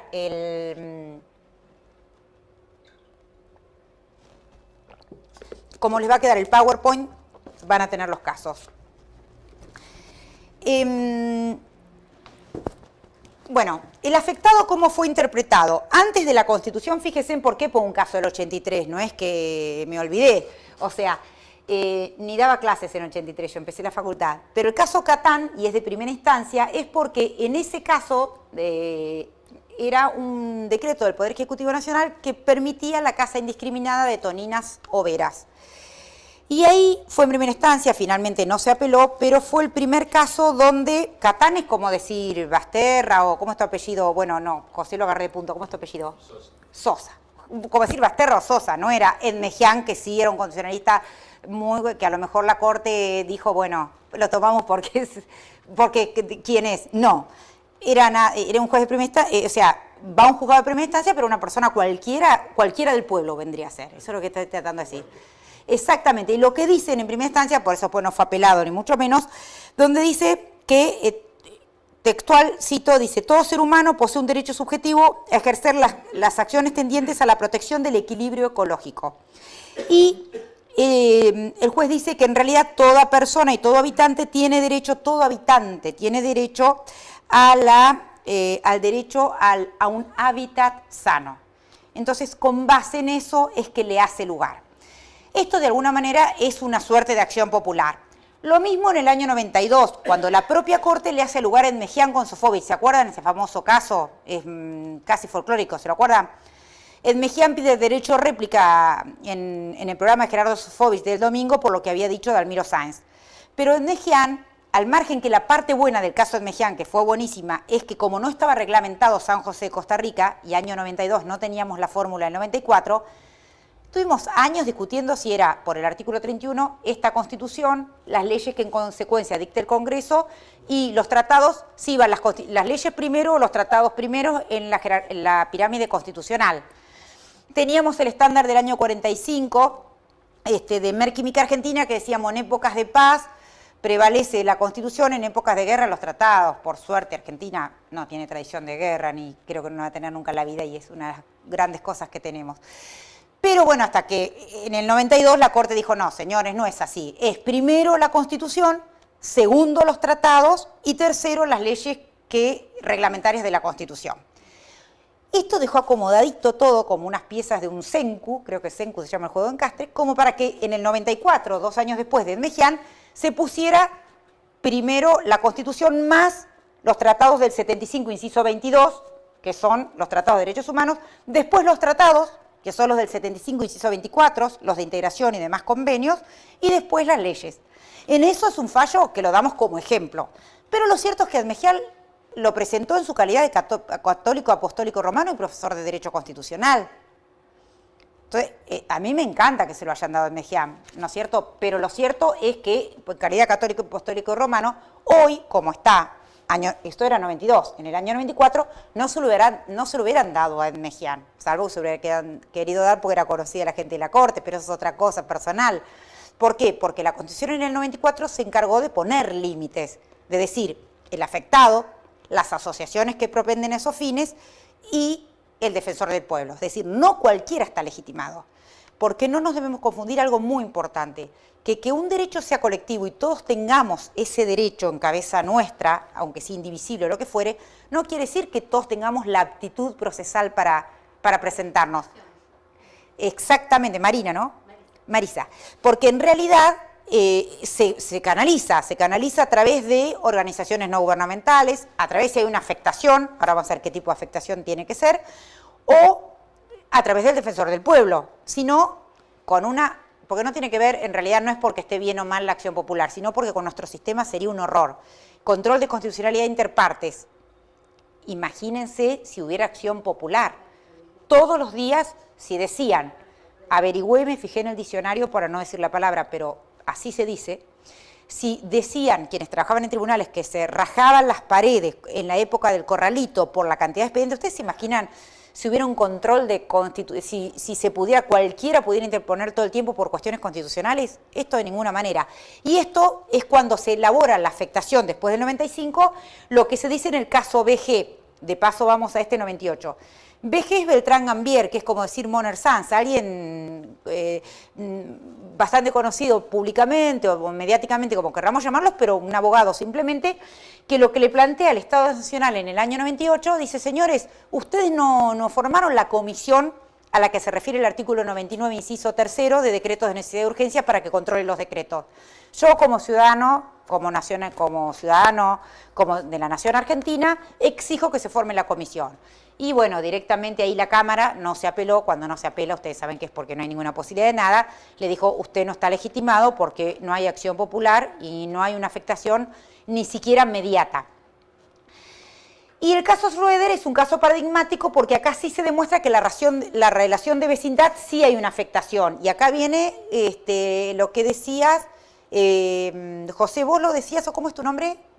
Julio, no, José lo dijo. Esto de si la afectación, vos lo dijiste con el 30, si la afectación es mediata o inmediata. Porque en afectado hay tres doctrinas básicamente. Hay una doctrina que es la que se llama restringida, que ha sido seguida por Casañe, por Barra y por Palacio de Caeiro, que ellos entienden que el afectado del segundo párrafo del artículo 43, este afectado es el mismo afectado que el párrafo primero del artículo 43. Después tenemos la postura amplísima, que la sigue el doctor Eduardo Jiménez y en algún punto Gil Domínguez, que ellos entienden que en realidad no es que haya acción popular, pero ellos dicen que como la Constitución, dice Eduardo Jiménez, dice para todos los habitantes, quiere decir que como somos habitantes y la Constitución es para todos, estamos legitimados en calidad de habitantes, no es porque haya acción popular, pero es una manera de acción popular. Gil Domínguez dice lo mismo, pero con la variable dice cuando está afectada la legalidad constitucional, no para cualquier cosa. Es decir, que Gil Domínguez a Beltrán Gambier se lo hubiera otorgado, porque entiende que hay una afectación a la legalidad constitucional. Y acá hay un ejemplo que él da en su libro, que porque Vidar Campos, que suscribe la tesis intermedia, que ahora se las cuento, que es la que decías vos, y la tesis intermedia es la que la mayoría de la doctrina constitucional tenemos, que es que la afectación tiene que ser al menos, si no inmediata, al menos mediata o indirecta, ¿sí? Y esto lo encabezó Vidar Campos, Sagüez y Sapsay, nosotros lo seguimos en eso, porque en realidad lo que ellos dicen, y Vidar Campos siempre tan docente da un ejemplo que dice, si hay un derrame de petróleo que pasó en el sur, que mata ballenas en Puerto Madryn, ¿los ciudadanos de Puerto Madryn son el afectado? Sí, por razón de vencibilidad, exactamente. Una asociación que defiende los derechos de la naturaleza, FAN, Greenpeace, la que sea, ¿puede interponer una acción? Sí. ¿El defensor del pueblo de la nación o del Chubut? También. Y a propósito, ¿un pintor jujeño que gusta de vacacionar en el sur puede interponer una acción? No. Lo hace bien para que se pueda graficar bien. Lo que dice Gil Domínguez es si está afectada la legalidad constitucional, sí, porque cualquier habitante de la nación podría hacer una acción si alguien quiere tirar abajo el obelisco, por ejemplo, o la Casa Rosada, porque dice que hay una afectación, está comprometida la legalidad constitucional y son bienes colectivos que son de todos. ¿Sí? Bueno, ahí escribió un artículo también Gil Domínguez y Vidar Campos conjuntos, que nos reímos todos, pero que era cuando los partidos de la selección argentina no se podían ver por... si no era con cable, si no me acuerdo yo cuál era el sistema, si no era por cable. Y ellos interpusieron que nos encantaba darlo, interpusieron nada, no, hicieron un artículo donde decían que la selección argentina era un bien colectivo, indivisible y no distributivo. Porque no sabemos qué porción nos corresponde de la selección argentina y todos somos titulares y dueños de esa selección. Entonces, bueno, tuvo muy buenos comentarios. Pero, una pregunta. Sí. No me acuerdo si la Constitución, la ley generalmente dice que todos tenemos el derecho a gozar de un ambiente sano. Sí, la Constitución, sano y equilibrado. ¿Somos sujetos legitimados para accionar sin que sea una acción popular? No, todos no somos legitimados. Podés interponer un amparo en la medida que cumplas con el artículo 30 de la Ley General del Ambiente. Esto es que sea el afectado directo, no, el segundo párrafo es el afectado indirecto o mediato, o las asociaciones, o un Estado, o el defensor del pueblo, da muchas vías. El problema no es porque sea malo en sí mismo o no una acción popular. El problema es que una acción popular se da de bruces, como dice la mayoría de los constituyentes, nuestros maestros, que yo lo comparto totalmente, y en el librito este proceso constitucional de amparo lo explico, y cito todas las doctrinas, porque uno solo no tiene, ojalá fuera tan iluminada y que me sugiera las cosas solas, pero en realidad lo que ellos dicen choca con el control de constitucionalidad que nosotros tenemos. Es imposible, por lo que yo decía. Si permitís una acción popular para el derecho al medio ambiente, al otro día vas a tener quien dice que queremos una acción popular para el derecho a la vida y para la integridad física ambulatoria. Si el derecho al ambiente es re importante, pero ¿cómo no lo va a ser importante la libertad física ambulatoria o el derecho a la intimidad? Porque no hay derechos más fundamentales que otros. Bueno, entonces acá tenemos que a partir del 94, esto fue al mes de la Constitución, ya la razón de vecindad es el afectado, pero estas instancias de afectación que yo les decía, que sigue así la jurisprudencia. Lo único es que lamentablemente no tenemos la ley de procesos colectivos, ¿no? ¿Por qué digo de procesos colectivos? No me quiero ir del tema, pero me parece muy importante que vieron que el primer párrafo del artículo 43 habla de amparo. El segundo párrafo, amparo colectivo. Es más, nosotros lo enseñamos como amparo colectivo y lo ponemos en los libros como amparo colectivo. Tercer párrafo dice habeas data. Cuarto párrafo, habeas corpus. Pero ya el caso Berbinsky se dio un habeas corpus colectivo. ¿Por qué? Por esto de la incidencia de los derechos colectivos en general. Cuando interpusieron un habeas corpus colectivo, Berbinsky en ese momento, la Corte dice, si se puede interponer para usuarios y consumidores, para la defensa de la competencia, ¿cómo no va a ser un derecho de incidencia colectiva en general la libertad física ambulatoria? Y le hace lugar. Y también le ha hecho lugar la Corte al caso usuarios y consumidores contra Citibank a un habeas data colectivo, que en realidad se trata de un grupo de usuarios y consumidores justamente que eran clientes del Citibank, en el que el Citibank utilizaba los nombres de los titulares de tarjetas de créditos, los datos para otras cosas sin autorización de los titulares. Entonces, por no cumplir con el principio de la finalidad o la adecuación, se dio el habeas data, y siempre con la misma fórmula, derechos de incidencia colectiva en general. Si lo es usuario, medio ambiente, ¿cómo no lo va a ser el derecho a la protección de la intimidad de los datos personales? Entonces, realmente, en la Constitución del 94, si bien se habla del amparo porque habla de esta acción, el segundo párrafo, pero lo cierto es que se ha abierto por vía pretoriana, y es una ley, lo debiera decir, procesos colectivos. Todos los procesos constitucionales pueden ser procesos colectivos. Es otra clase, no puedo. Bueno, el defensor del pueblo también es otro de los legitimados de la Constitución. Decimos, y al no haber una ley, ¿cuándo se los otorga? Uno es el caso de Defensoría del Pueblo de la Ciudad de Buenos Aires con EDESUR, que es de Cámara, pero que bueno, fue ese que yo dije que como 10.000 personas pudieron acreditar, fue el primer caso resonante que hubo, y ahí se establecieron algunos estándares, porque por ejemplo, por más que no haya ley, hay un registro de procesos colectivos en la Corte Suprema. No hay una ley que lo diga, pero cuando hay un proceso colectivo se publica, y al estar el registro de procesos colectivos, se supone que si hay un tema de este tenor, uno tiene que ir al registro y ver si hay para poder acogerse a la pretensión principal, pero tampoco lo obliga una norma. Entonces, al no ser obligatorio, no sabemos cómo son las notificaciones, cuáles son los efectos de la sentencia, quién tiene la posibilidad de ser representante de un grupo o de una clase en el caso que hubiera acciones de clase, que ese es otro tema. Entonces, no podemos saber nada con qué alcances es todo un tema el hecho de que no esté organizado, regulado en una ley, porque queda un poco al libre albedrío y está bien a veces dejar que la jurisprudencia vaya valorando algunas cuestiones para establecer la ley, no es cuestión de salir corriendo a hacer una ley. Pero después de 21 años que se sancionó la Constitución, la verdad se podría haber sancionado. Y aparte que otra cosa, que esto lo digo honestamente, uno a veces dice tal ley no se debe sancionar porque joroba tales intereses, no importa cuáles ni cuáles. Pero la de amparo, la verdad es que no me explicó mucho, pero bueno. Y digo desde el 94 hasta ahora, nunca hubo voluntad de sancionar, o sea, se presentan proyectos, pero nada.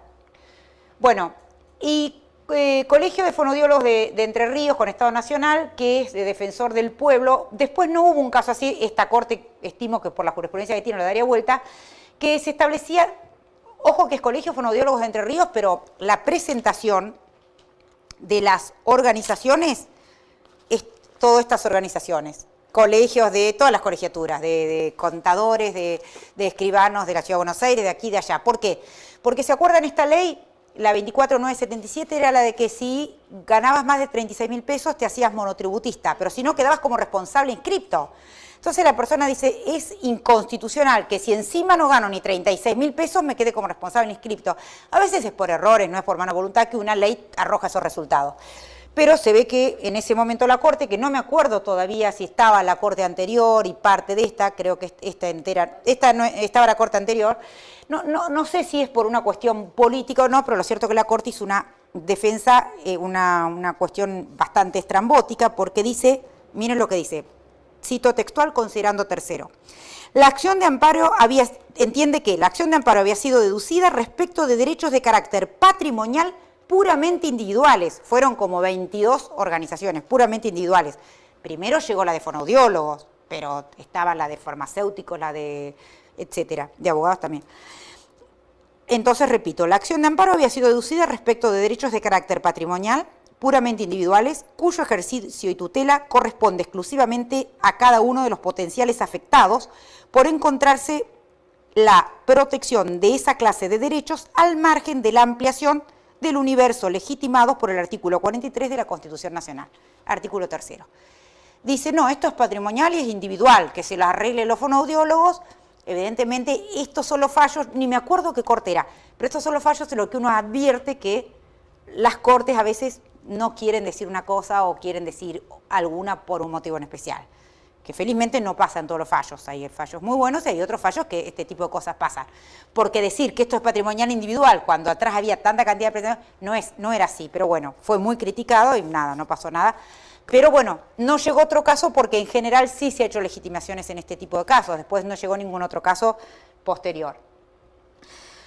Y por último, las asociaciones que propenden esos fines. Esta es facilísima, como quiero dar algo de derecho a la información, lo voy a hacer un poco más rápido, pero la Asociación Bengalensi es, en el año 2000 fue una de las primeras en que la Asociación Bengalensis es una asociación que tiene por finalidad que se cumpla con la ley de HIV, de SIDA, y de proteger a los enfermos de HIV que no tienen el dinero, no tienen el acceso al cóctel, digamos.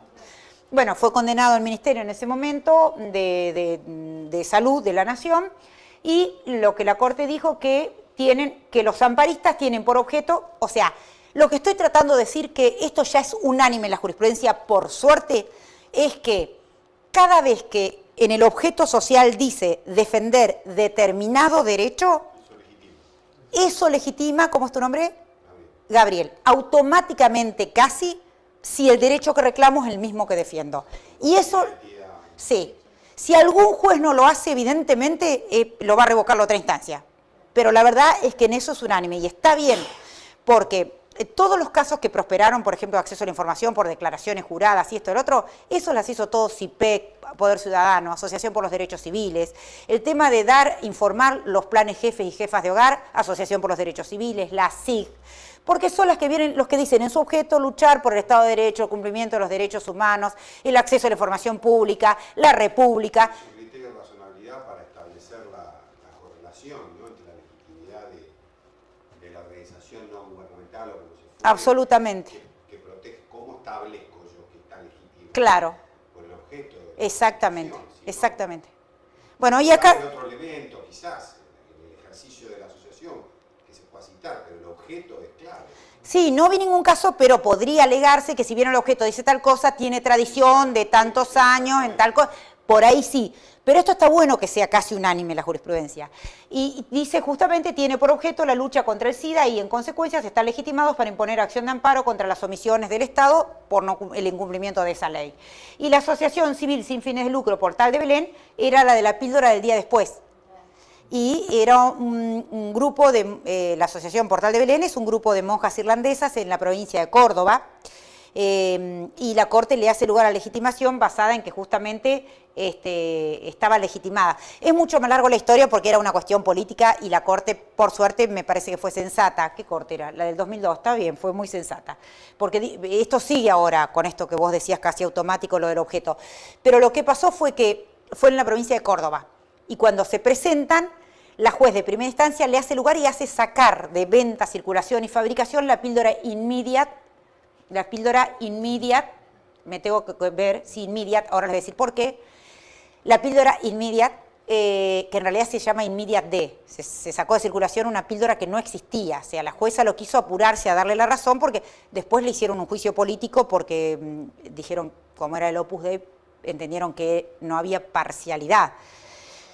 Pero claro, después fue a la Cámara en Córdoba y como la Cámara quería en ese aspecto matar a la jueza, lo que hizo, no solamente dijo porque ella decía que la píldora era abortiva conjuntamente con lo que decía la asociación. Y la verdad que la Organización Mundial de la Salud, la Organización Americana de la Salud, la ANMAT, la Asociación Argentina de Ciencia y Tecnología, no tienen tradición de aprobar medicamentos abortivos, jamás lo han hecho. Y la píldora del día después es una anticoncepción de emergencia, como cualquier otro anticonceptivo. Impide la anidación porque lo que hace es impedir la ovulación, no es abortiva. Lo ha dicho la Organización Mundial de la Salud, la ALIR, Asociación Latinoamericana de Reproducción Asistida, etcétera.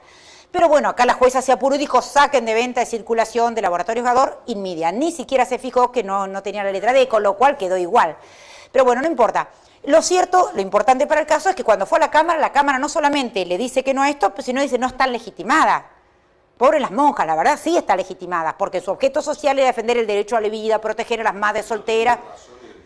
Claro, pero ¿qué tiene que ver? Pero le dieron con todo. Y la Corte, cuando vino, la Corte dijo sí hay legitimación, porque el objeto social está directamente relacionado con el derecho por el cual se está abogando.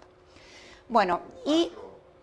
En una clase que tuvimos, usted te citó un fallo anterior a LAVI, que se hacía... Monjes. Que no le hacían lugar por la falta de legitimación, que lo que se lo rechazaban, yo no me puedo acordar. Y yo no sé qué clase da. Era una asociación que tenía que ver con los derechos de la mujer, que hubo una discusión entre Carmen Argibay y la policía y Lorenzetti estuvo por la no legitimación. No será otro profesor porque yo no me acuerdo, ¿eh? No me acuerdo, te juro. No me puedo acordar. Bueno, pero... Una antesala de Alavi. No, uno anterior al fallo Alavi. Puede ser, pero... Era una acción de tipo colectiva. Pero bueno, lo cierto... Es lo único que me acuerdo, no te puedo aportar. No, la verdad es que yo no recuerdo darlo ese fallo. Cuando doy procesos colectivos en constitucional, que doy mucha más cantidad de fallos, pero ese no recuerdo darlo. Bueno, y por último tenemos el caso, Alavi, que rápidamente les cuento. Monjes, ¿por qué está citado Monjes? Porque Monjes era, ¿se acuerdan ese caso de la chica de la UBA que cuando fue a dar las últimas materias, hacía 6 años que había dejado y le quisieron hacer dar el curso, ¿cómo se llama? El CBC, el ciclo básico. Y en este fallo, si bien se da en autonomía universitaria porque se discute la autonomía universitaria y es en favor de la autonomía universitaria y eso está muy bueno, pero en ese fallo lo que la Corte dijo, creo que lo tengo acá,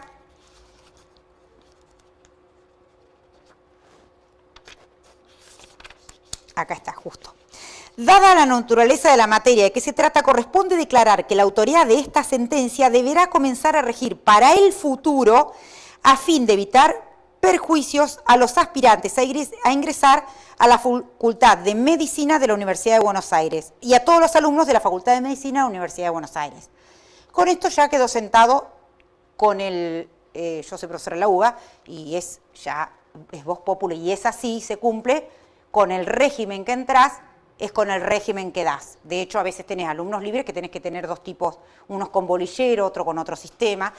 Por esto, fíjense que era año 97, pero no se le dio demasiada importancia. Todavía los procesos colectivos no se trataban, porque acá el tema es los efectos de la sentencia de los procesos colectivos. Porque ¿qué va a pasar con los efectos de las sentencias de los procesos colectivos del Código Civil? Eso tampoco dice nada. Por eso digo, ahora falta una ley procesal, de donde sea, pero buena, que regularice y le dé razonabilidad tomando lo bueno, porque esto también es un detalle del Código Civil. Al margen que hay partes que uno pueda no estar de acuerdo, por ejemplo, yo en el tema de responsabilidad del Estado, que lo hemos llamado irresponsabilidad del Estado, no estoy de acuerdo. No es que esto es maravilloso, pero lo cierto es que el Código se necesitaba reformar. La última gran reforma era del año 17.711, realmente era una cuestión anacrónica. Y después no puede ser que cuestiones como, guste o no, pero lo cierto es que está y es ley, cuestiones como la muerte digna, el matrimonio igualitario, cuestiones de fertilización asistida, temas de, si ya están en la legislación, si es una legislación que se aplica, si es una legislación que ya fue aprobada, pues tengamos todo en un código, no tengamos un compendio de normas que no sabemos dónde sacarlo. Bueno, en materia procesal hay que hacer eso. Hay que decir borrón y cuenta nueva. Hacemos un código procesal constitucional o en un código procesal o en una ley de procesos constitucionales, como lo querramos llamar, a mí me gustaría un código en lo personal, y tomar todos los buenos estándares y reglamentar lo que se necesite reglamentar desde el punto de vista procesal sin afectar la materia, la parte sustancial, por supuesto. Bueno, en Alavi se ve esto. Acá Alavi, bueno, lo conocen el caso Alavi más o menos para ser rápido. Es un abogado que alega una lesión a la ley de derecho a la intimidad 25.873, la ley espía, porque se grababan las conversaciones durante las de los celulares y eso por 10 años. Y él dice lesión a la intimidad. La ley autorizaba por una orden simple de... Guardar por 10 años las conversaciones grabadas automáticamente. Si se necesitaba, se desempolvaban, por así decirlo. Esto es una ley espía y eso que no había pasado todos los cuestiones de inteligencia, que después todos los problemas que hubo con el organismo de inteligencia estatal y todo eso. Esto fue mucho antes, o sea, que ya se advertía que el tema de inteligencia en la mayoría de los estados es bastante, una zona bastante oscura, ¿no? Con ver películas nomás ya no es propiedad nuestra, lamentablemente es de casi todos. Pero bueno, lo cierto es que este señor dice, no solamente me afecta mi derecho a la intimidad, artículo 18 y 19 y concordante de los tratados, sino la confidencialidad de mi cliente, porque se queda todo grabado, también yo no cumplo con mi deber de confidencialidad. Exactamente, y acá la Corte aprovecha a crear las acciones de clases. Y acá la Corte toma, fíjense que acá toma lo que yo les dije en... Y si vuelvo para atrás me van a matar. No voy a llegar, pero bueno. Miren esto. ¿Se acuerdan por qué empecé con esto? Porque todo tiene una relación, no es cuestión de... ¿Se acuerdan acá que yo dije agregación de subjetividades jurídicas y fácticas iguales? Bueno, la Corte en Alavi lo que dice, cuando es la misma situación, subjetividades jurídicas de derecho, fácticas y de hecho iguales, no hay razón alguna para que se inicie otro proceso. Tienen que tener la misma solución y es causa juzgada. Eso es lo que dice la Corte en Alavi. Y crea las acciones de clase porque... Y en realidad algunos dicen se erige el legislador y lo critican a la Corte. Otros dicen con esto no hace más que mostrar que lo que el legislador no está haciendo lo está haciendo la Corte. Claro. Entonces, ¿qué dice considerando el más importante o el más sobresaliente del tema? La Constitución Nacional admite en el segundo párrafo del artículo 43 una tercera categoría conformada por derechos de incidencia colectiva referentes a intereses individuales homogéneos, o sea, la sumatoria de, hay una homogeneidad fáctica y normativa, o sea, son individuales pero sumados tienen misma situación de hecho y de derecho, que lleva a considerar razonable la realización de un solo juicio con efectos expansivos de la cosa juzgada para que en él se dicte, lo que en él se dicte, salvo en lo que hace a la prueba del daño. Es decir, en otra parte, no se puede poner todo acá, dice que para todos los miembros de su clase, con todas las letras. Esto hace que, al no tener esta ley, lo que decíamos, y al ser una creación pretoriana, lo cual no está mal, está bien que las cortes sean activistas, pero al no tener organizado a través de un sistema como el que decíamos, tenemos parte de la doctrina, nada más ni nada menos, por ejemplo, ya Sapsay, Gil Domínguez, que dicen se crearon las acciones de clase de la República Argentina. Del otro lado tenemos a la doctora Geli, a Alberto Bianchi, a Sagüez, o sea, ¿a quiénes estoy nombrando? Que dicen no se crearon las acciones de clase, sino que se abrió la puerta en sentido que no serían inconstitucionales las acciones de clase en la medida que haya una reglamentación razonable, porque las acciones de clase en los países que existen, como en la regla 23 de los Estados Unidos, te establece quién puede representar a la clase, qué alcances tiene la sentencia, notificaciones, etcétera, etcétera. Bueno, el derecho de acceso a la información pública, el derecho a la información pública fue sacado lamentablemente del Código como derecho autónomo. A mí me hubiera encantado porque vengo luchando por una ley de acceso a la información pública, no soy la única, porque una ley nacional, ¿no?, de acceso a la información pública lo tiene la Ciudad Autónoma de Buenos Aires y 13 provincias. 14 jurisdicciones es bastante bien, pero es necesario ya, hay 3 países en América Latina nomás que no tienen ley de acceso a la información pública, 4 con Argentina. Entonces ya es necesario que sea una ley nacional de acceso a la información pública. Esto no se puso en el Código, se sacó lamentablemente. Entonces lo que yo acá un poco le quería contar era cuál es el fundamento constitucional de la información pública y qué es lo que dice el Código de la Información, del derecho a la información, en qué ámbito, que es en el ámbito del consumo. La Constitución Nacional, el acceso a la información pública, lo menciona en el artículo 38 en relación a los partidos políticos. Esto fue un error involuntario de los constituyentes. Tampoco tenemos un artículo como el artículo 105 de España o como el artículo 10 de Austria, que te dice todo ciudadano tiene derecho de acceder a la información pública estatal para tomar conocimiento. No.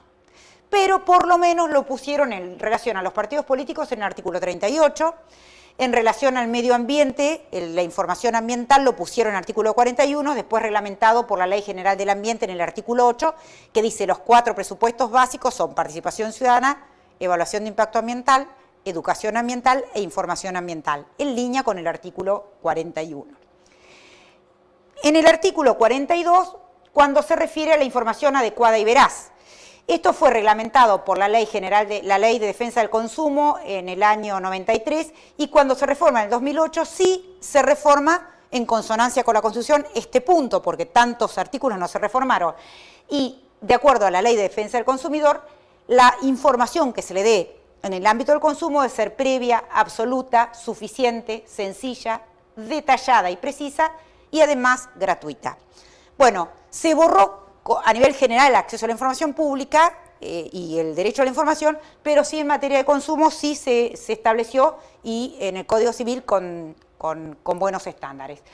El artículo 1100 habla de la información y dice que el proveedor, la obligación del proveedor de suministrar información. Dice, el proveedor está obligado a suministrar información en el 1100 al consumidor en forma cierta y detallada. No agrega nada nuevo respecto de la ley, pero bueno, está en el código que sabemos que tiene una jerarquía superior que una ley, aunque se entiendan en forma concomitante, pero refleja eso. Sí, está bien. El proveedor está obligado a suministrar información al consumidor en forma cierta y detallada respecto de todo lo relacionado con las características esenciales de los bienes y servicios que provee, las condiciones de su comercialización y toda otra circunstancia relevante para el contrato. La información debe ser siempre gratuita para el consumidor y proporcionada con la claridad necesaria que permita su comprensión.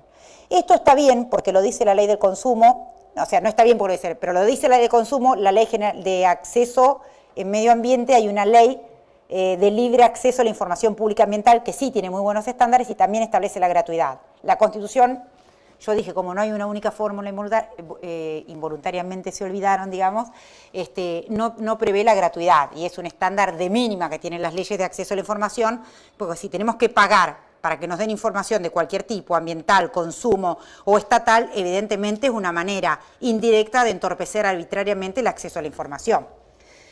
Bueno, el acceso a la información sobre datos personales en la Constitución está en el artículo 43 en el tercer párrafo. No sé si lo tienen presente, pero es la posibilidad que tenemos de acceder a la información para conocer nuestro dato y para, en caso que sea discriminatorio, y para saber con qué finalidad se va a usar. Y si es discriminatorio, obsoleto, es un dato sensible especialmente protegido, pedimos la supresión, la corrección o la actualización del dato personal. El otro artículo de la Constitución que se refiere al acceso a la información es el el artículo 13 de San José de Costa Rica, cuando dice que toda persona tiene derecho a la libertad de pensamiento y expresión y que ese derecho comprende el derecho a buscar, recibir y difundir informaciones de todo tipo. En ese buscar y recibir está el derecho de acceder a la información, ya sea en el ámbito del consumo, en el ámbito del medio ambiente. Esto es el problema, todas estas fórmulas, de no tener una fórmula única constitucional. El tema que tampoco la tenemos ahora en el Código. Es una pena. Bueno, entonces, el Código sí tiene normas muy buenas de información, pero no en forma autónoma, sino en relación a los contratos, en relación al consumo y con el concepto de que no se dé publicidad engañosa. Les termino con esto para que puedan tener cerrado el tema. Esa es la finalidad, no de manera autónoma, repito, ni de protección de datos personales, sino para que no haya publicidad engañosa. En ese ámbito está súper protegida la información. Tienen el 1106, el 1107 y creo que el otro es el 1111, sí. El 1106 habla de la utilización de medios electrónicos y lo que dice en realidad que siempre que este código en leyes especiales se exija los contratos por escrito, si se da por medios electrónicos, tiene la misma validez. Dice, ¿sí? El 107, seguidamente, acá es donde dice, bueno, cuidado, que no sirva ese contrato o la utilización de medios electrónicos, porque claro, no va a seguir con el mismo concepto de escrito del Código de 1861. O sea, si es escrito está bárbaro, pero si no puede ser escrito, puede ser electrónico. Esto está bien, esta parte. La información sobre los medios electrónicos, dice el 1107, si las partes se valen de técnicas de comunicación electrónica o similares para la celebración de un contrato de consumo a distancia, el proveedor debe informar, además del contenido mínimo del contrato y la facultad de revocar, todos los datos necesarios para utilizar correctamente el medio elegido. Es decir, que no se sirva como trampa elegido para comprender los riesgos derivados de su empleo y para tener absolutamente claro quién asume esos riesgos. Es decir, vamos a hacer un contrato por un medio no convencional, sea por un medio electrónico, vale decir, por un medio digital, por los contratos telefónicos, por dar el consentimiento en forma telefónica, en forma de firma digital. No se olviden que ahora tenemos, si bien no las usamos tanto, pero hay alguna suerte de, se está empezando a establecer todo esto de, por ejemplo, en algunos gobiernos inteligentes que hablan, ya empezaron con las primeras cuestiones de, y en el Poder Judicial se está haciendo también algunas pruebas de expedientes electrónicos, las primeras pruebas. ¿Cómo? La Justicia Federal tiene todo electrónico. En la Ciudad de Buenos Aires, en el ámbito del Poder Ejecutivo y Legislativo, está todo electrónico. En el ámbito del Poder Judicial hay un proyecto ahora de acceso que se cree que en cualquier momento se va a empezar a implementar. En Neuquén se están haciendo las primeras pruebas, en Chubut también, es decir, que estamos empezando. Bueno, ¿cuánto más los contratos? De hecho, los contratos, no sé quién de ustedes está en estudios que se manejan con estudios internacionales, pero yo en lo personal no tengo acuerdos internacionales, pero por cuestiones universitarias o académicas, no por cuestiones de profesionales en ese aspecto, sí informes o dictámenes, pero no contratos. Pero los estudios que se manejan con contratos es todo electrónico, a través de firma digital. Bueno, ¿qué dice el artículo? Esto no había nada en el código, era la nada misma. El 1111 dice, deber de informar el derecho a la renovación. El proveedor debe informar al consumidor sobre la facultad de revocación mediante su inclusión en caracteres destacados en todo documento que presenta al consumidor en la etapa de las negociaciones o en el documento que instrumenta el contrato concluido, ubicada como disposición inmediatamente anterior a la firma del consumidor o usuario. El derecho de revocación no se extingue si el consumidor no ha sido informado debidamente sobre su derecho. Es decir, como los únicos dos artículos que comentan esto, porque al ser todo nuevo tampoco hay mucha doctrina, después si quiere le dejo el nombre, es en los contratos de consumo en el nuevo Código Civil y Comercial, Rito Graciela, y de Fulvio Santarelli, el contrato de consumo en el Código Civil y el derecho a la información. Derecho a la información en relación al consumo. No hay una protección, lamentablemente, una protección autónoma del derecho a la información. ¿Qué otras cosas les dejo en el Power para que les quede para ustedes? Les dejo el derecho a la información como condicionante para otros derechos. Les dejo los últimos dos fallos de la Corte Suprema en donde establece que el derecho de acceso a la información pública y el derecho a la información como derecho autónomo es un derecho fundamental y que los estados tienen obligación de brindar información. Cuando decimos estado, es estado nacional, estado provincial, ciudad autónoma, municipios, todo estructura estatal.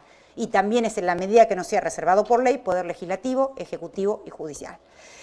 Los fallos son del 2012 y el último del 2014, que es este que decía de jefes y jefas, y en los dos casos la Corte insta a los poderes políticos, es decir, al legislativo, para que se accione una ley nacional de acceso a la información pública y para que se le dé una jerarquía legal al derecho a la información. Bueno, esto es todo y espero me hayan entendido, no sé si hablé muy rápido, pero les quería dar todos los que les había preparado. No sé. Bueno, muchas gracias. Muchas gracias y cualquier duda les queda el PowerPoint. Ahora les dejo a la doctora Geli. ¿Y nos deja un correíto electrónico? Sí, dale. ¿Querés anotarlo? Bueno, mi apellido es Basterra con B larga y S. Mi correo es mbasterra@jusbaires, viene de Justicia, Buenos Aires, JUS Baires, jusbaires.gov.ar. Es lo primero que hago en mis clases, vos lo sabés porque has venido a mis clases. Siempre, las de posgrado, no se imagina si en grado das de suicidar. Preguntan cada cosa.